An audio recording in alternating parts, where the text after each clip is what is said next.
Hello, my name is Jenny Cressman. I'm a Canadian author who has written 3 novels, numerous poems, short stories, and many other pieces, all because of Cuba. Thank you very much for inviting me to be part of this wonderful international poetry festival. SUR ESTÁ LA POESÍA, South is Poetry. Thanks to all of the organizers, and especially to Lázaro Pelayo of Pilón. As I read the following passage, I will be imagining I'm there in Cuba.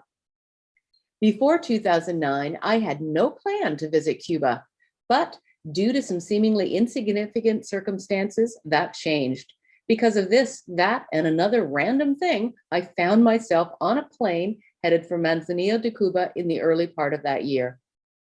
This was simply a holiday to escape Canadian winter, nothing more.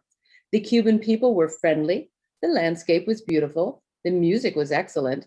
It was all very nice and I had fun, but I did not expect to return. And yet, as the end of 2009 approached, I found myself on a plane once again flying toward Manzanillo de Cuba. That trip was also a fluke, another lucky accident in the same year. Twice the stars had aligned and pushed me to that crocodile floating in the Caribbean Sea. On my second visit, I became hooked. I found myself falling madly in love with the country and its people. When I returned to Canada, I began to study Cuban history and culture. I felt a strange connection to the country, particularly to a rural community called Portillo. Snuggled between the sea and the majestic Sierra Maestra Mountains, that is where my heart rests. Maybe I lived there in a past life, who can say? As I learned more about Cuba, my creativity was ignited. I began to write more prolifically than I had in years. Words flowed from my fingers like the Cilantro River in flood. I wrote everything from poetry and short stories to a trio of novels, primarily set in Cuba.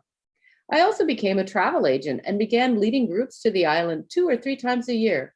Some of those trips had a writing or art theme. Others explored Cuban cities and historic sites. Before 2009, I had not planned to do any of this. Getting to know Cuba set me on a new path.